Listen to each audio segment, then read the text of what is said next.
Halina tayo't panoorin ang mga aral at mga mensahe ng makabagong panahong katuruan. Mga katuruan at aral na nagmula pa sa lumang kaban ng tipan. Mga katuruan, mga hula, mga mensaheng matagal nang kinalimutan ng kasaysayan. At sa ngayon, tayo ay nasa dulo na ng huling panahon, ay muling binuhay ang salita, ang diwa na dala ng mensahero na siyang galing dito sa dulong silangan.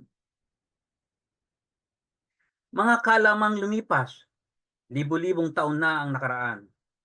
At ngayon ay muli matutunghayan dala ng mga mensaheng ating pag-aaralan. Ihanda ang ating sarili, buksan ang ating diwa, pansinin at timbangin ang mga katuroang, bigyan diin ang mga aral na matututuhan, mga aral at mga katotohanang na siyang magpapalaya sa ating nakaraan.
Masayang bati mga Ophirians! Nandito ulit tayo para simulan ang paglalahad tungkol sa pinakahihintay ng mga Pilipino, ang Pison River. Simulan nating ipunin ang mga mahahalagang impormasyon mula sa National Museum of Natural History. Pasyal po tayo ng konti. Kapag pumunta po kayo sa museum, siguradong mapapansin nyo ang isang depiction ng Tree of Life sa facade ng museum. Alam nyo po ba na sa buong mundo, Pilipinas lang ang nagdambana ng Tree of Life sa isang Museum of Natural History? Hindi po natin sinasabi na yan ang palatandaan na hinahanap natin dahil yan po ay isang work of art. Subalit, yan ay isang pagpaparamdam na may kaugnayan ang lupain ng mga Pilipino sa creation. Meron po tayong isang artifact sa museum na magpapatunay na ang sibilisasyon ng lupain natin ay may kaugnayan nga sa Tree of Life. Ibig sabihin, may kaugnayan din ang lugar natin sa Garden of Eden, Pison River at higit sa lahat kina Adam and Eve. Tingnan natin ang isang artifact, ito yung maitom burial jar. Kapag tingnan po natin ng malapitan, ang maitom burial jar ay may freehand painting ng Tree of Life at cloud motif. Ito na daw ang pinakaunang artifact na may cloud motif ayon sa National Museum. Tingnan naman natin ang isa pang material. Ito yung Beatus Mapamundi na iginuhit ng isang Spanish monk na si Saint Beatus of Laibana, circa 730 hanggang circa 800. Sa gawing itaas ay inikutan natin si Adam and Eve na nakaposisyon sa eastern part of Asia. Isang mas malinaw na rendisyon ng mapa na yan ang matatagpuan sa Biblioteca Nazionale Universitaria, Turin, Italy. Huwag po kayong malilito sa orientation ng mga mapang ito. Ang mga medieval maps ay oriented to the east, kaya ang nasa itaas ay ang east at hindi po ang north. Sina Christopher Columbus ang nagbago ng orientation ng mapa dahil sila ay naglalayag gamit ang Northern Star Polaris bilang giya. Pansinin, sa bandang uluhan ni Adam and Eve nakasulat ang Chryse and Argyre na ang ibig sabihin ay gold and silver. Ang kahulugan ng ilustrasyon ay nakatira daw sina Adam and Eve sa eastern part of Asia sa isang lupain ng gold at silver. Kung pagsasamahin natin ang mga impormasyon mula sa Maitong Burial Jar at Beatus Mapamundi, malinaw ang mensahe na sina Adam and Eve ay nakatira sa dulong silangan ng Asya sa isang lupain ng ginto at pilak. Tandaan po natin na kung saan tumira sina Adam and Eve, yun ang Garden of Eden, at kung nasaan ang Garden of Eden, andun din ang Pison River. Ngayon, tingnan naman natin ang sinasabi ng Biblia tungkol sa lokasyon ng Garden of Eden at ng Pison River. Pagkukumparahin natin ang iba't ibang mga version dahil may kunting pagkakasalunga tayong napansin. Nasusulat sa Genesis 2:11, the name of the first is Pison, which flows through the entire land of Havilah, where there is gold. Pansinin po ang salita na naka-highlight. Malaki po ang kaibahan ng through sa around. Kapag sinabi pong through, ang ibig sabihin sa Tagalog ay dumaan o tumagos sa land of Havilah. Kapag sinabi namang around, ang ibig sabihin ay inikutan o paikot sa land of Havilah. At mas lalong malabo kung ang Tagalog translation ang ating titingnan. Kaya hindi po tayo gumagamit ng Tagalog Bible kasi masyado na pong malayo ang kahulugan. Dahil wala tayong paraan na matukoy kung alin sa dalawa ang mas tama, susubukan natin pareho. Makikita natin sa mga susunod na information kung alin sa kanila ang mas tama. Gagamit na lang tayo ng corroboration ng mga impormasyon. Ang sabi sa Genesis 2:12, ang land of Havilah ay may gold, bdellium, and onyx stone. Take note po, onyx stone po ang sabi at hindi onyx gemstone. Magkaiba po ang dalawang yan. Unahin natin ang gold bilang guide. Hindi nalingid sa kaalaman ng karamihan na ang Pilipinas ay pangalawa sa Africa kung pag-uusapan ang natural gold reserves. Ayon sa Manila Times, September 4, 2017 issue, humigit kumulang 60,000 years ang nakalipas, nagmimina na daw ng ginto ang ating mga Negrito gamit ang tradisyonal na pamamaraan. Malaki ang posibilidad na nakapaloob sa panahon na ito ang istorya ni King Solomon. Kung natatandaan pa, nakasulat sa 1 Kings chapter 10 verse 22 na tumatanggap si King Solomon ng gold mula sa Ophir every 3 years. Tandaan po natin na si Ophir, Havilah at Sheba ay magkakapatid na anak ni Joktan na magkakasamang pumunta sa silangan noong humiwalay sila sa grupo ni Peleg. Ngayon, kung naaalala pa noong itinayo ang templo ng Jerusalem, nagpatulong si King Solomon kay King Hiram. Nagbigay si King Hiram ng mga Sidonian workers na kilala ngayon bilang mga Phoenicians. Maraming hindi nakakaalam na ang mga Sidonian ay Canaanite sa Biblia at ang mga Canaanite ay tinawag na Phoenicians sa modern written history. Ipapaliwanag po natin yan. Ang Sidon ay isang ancient city ng modern-day Lebanon.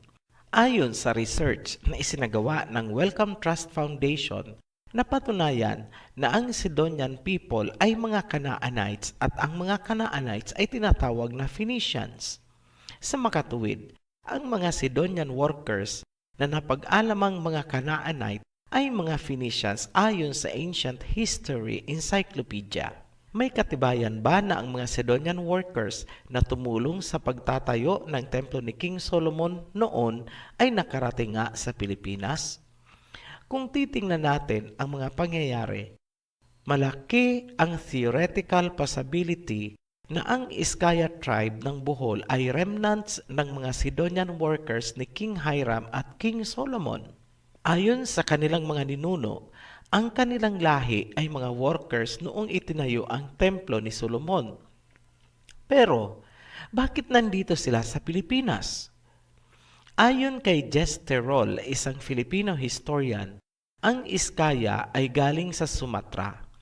Pinagtibay niya na ang Iskaya tribe ay hindi galing sa mga katutubong Pilipino.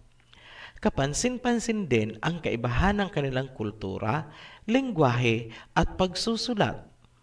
Dahil sa sinabi ni Jess Terol na hindi katutubo ng Pilipinas ang Iskaya tribe, lalong lumakas ang posibilidad na sila nga ay mga Canaanite or Sidonian workers na pumunta dito noong itinayo ang templo ni King Solomon para kumuha ng mga materyales.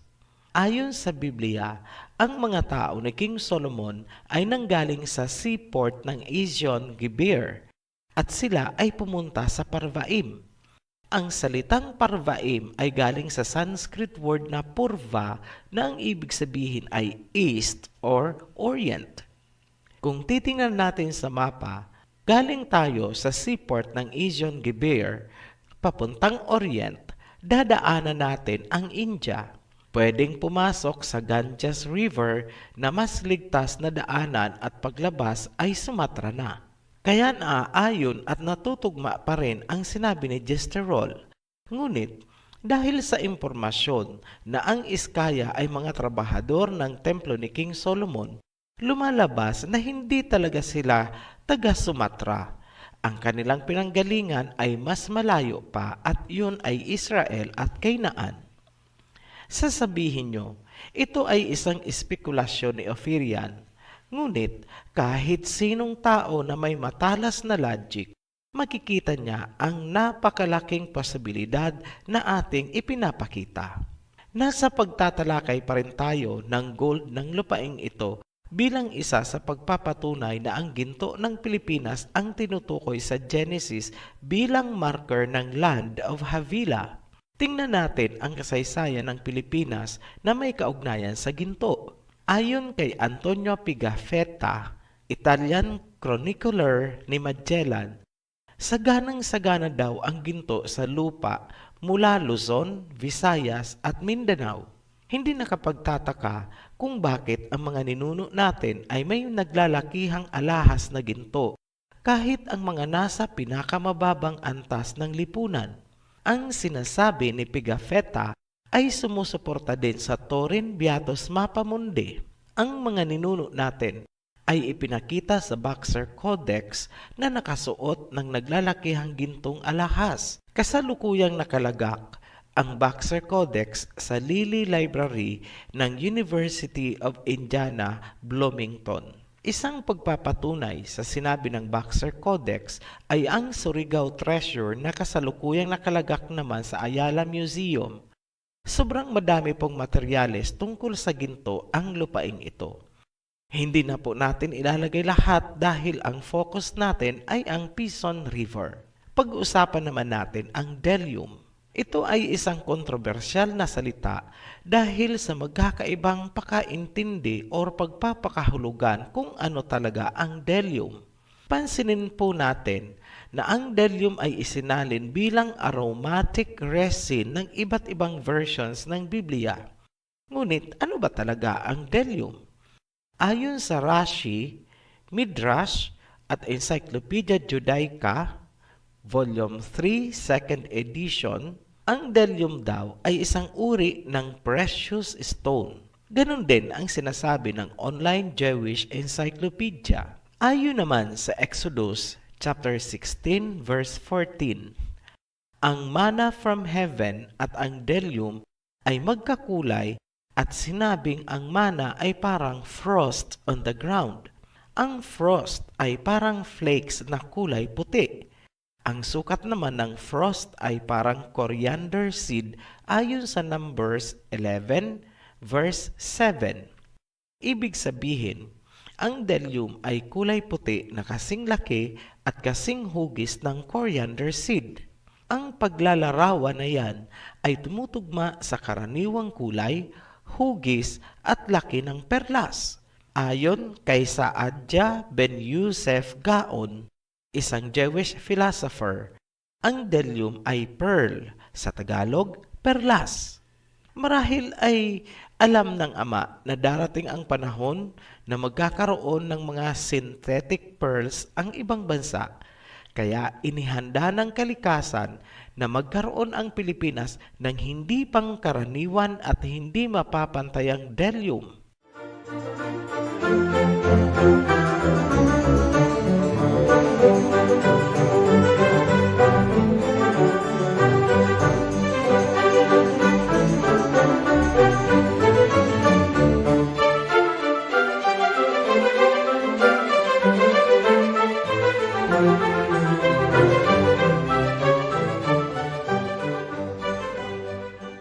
Klarado na po na ang gold at delyum ay parehong matatagpuan sa Pilipinas. Pag-usapan naman natin ang onyx stone. Marami ding nalilito sa onyx stone. Akala kasi nila yung onyx na inilalagay sa tampok ng alahas ang sinasabi ng Genesis. Hindi po. Pansinin na ang sabi ay stone, bato o rock at hindi gemstone. May material po kaming nakuha na ang onyx stone sa ancient time ay tumutukoy sa onyx marble na kagaya ng ginamit sa Carthage at Rome na matagpuan malapit sa Ked Abdallah noong 1849. Meron pong ganun ang Pilipinas. Katunayan, ang Romblon ay world record holder at tinaguriang marble country. Ayon sa Manila Standard, January 26, 2014 edition, ang kalidad ng ating marble ay itinuring na pinakamatibay sa buong mundo at ito ay may iba't ibang kulay. Ayon naman sa Malaya Business Insight, June 10, 2018, ang kalidad ng Romblon marble ay maihahalin tulad sa marble ng Italy. Ang available na reserves ay tinatayang aabot ng 150 million metric tons at hindi mauubos hanggang sa susunod na century kung pagbabasihan ang kasalukuyang pagmimina nito. Ngayon, bakit natin inilarawan ng detalyado ang gold, delyum at onyx stone ng Pilipinas? Dahil yan po ang magsisilbing birthmark ng Land of Havilah kung saan matatagpuan ang Pison River. Ayon naman sa Jubilees, ang Garden of Eden ay matatagpuan sa silangan mula sa southern waters of Gihon.